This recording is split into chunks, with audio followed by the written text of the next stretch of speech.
जय जगन्नाथ सांग माने मुडिके आपको स्वागत करुच्ची ओडिया जी टेक चैनल को। आज आपण जो अपडेट टी रही सेटा होची सस्ता रिचार्ज पर एबे सस्ता रे स्मार्टफोन आनिबो बीएसएनएल। तेबे कोन रही नै संपूर्ण अपडेट टी चलंतु देखिबा। एमिति वीडियो रो अपडेट पाया पई सब्सक्राइब करंतु ओडिया जी टेक चैनल को एवं बेल आइकन दबाई ऑल नोटिफिकेशन कर दियंतु। बीएसएनएल पुणी थरे ग्राहकों को निज आड़क आकृष्ट करने प्रस्तुत होउछि। सरकारी टेलीकॉम कंपनी वर्तमान यूजर्स को सस्ता रिचार्ज योजना प्रदान करुछि। कंपनी खूब शीघ्र यूजर्स को सस्ता स्मार्टफोन स्वप्न को पूरण करने को जाउछि। भारत संचार निगम लिमिटेड रो एही पदक्षेप बेसरकारी टेलीकॉम ऑपरेटर एयरटेल एवं जियो रो निद हजाई दैछि। एही उभय कंपनी सस्ता दर रे उपभोक्ता को स्मार्टफोन प्रदान करुछंती।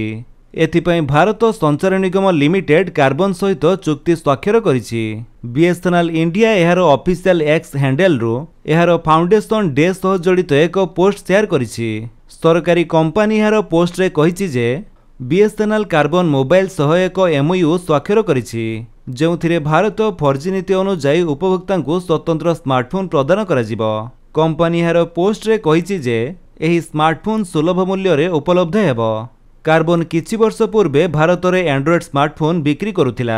गत दशंधि रे फीचर फोन एवं स्मार्टफोन बजार रे कंपनी भल प्रदर्शन करिथिला। भारतीय बजार रे चाइनीज ब्रांड रो प्रवेश पर कंपनी रो यूजर बेस ह्रास पाइला। तेबे कंपनी पुणी थरे एक नूतन आरंभ करने को निष्पत्ति नेछि।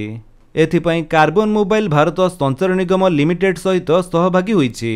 जियो फोन परी बीएसएनएल यार यूजर्स को कार्बन रो सस्ता 4G फीचर फोन प्रदान करिबो।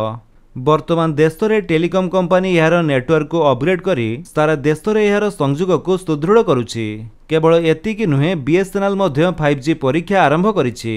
तो फ्रेंड्स ये थिला आपनको पई किछि अपडेट। जदि आपनको अपडेट टी भल लागिस तले आपण वीडियो को लाइक कर दियंतु, आपनको सांगମାନଙ୍କ भितर शेयर करी जणांतु। आउ जदि आपण चैनल नुआ चैनल को सब्सक्राइब करी बेल आइकन दबाई ऑल नोटिफिकेशन कर दियंतु ताकि जेतने वीडियो अपलोड करिवे आपण देखि परिबे। Thank you for watching.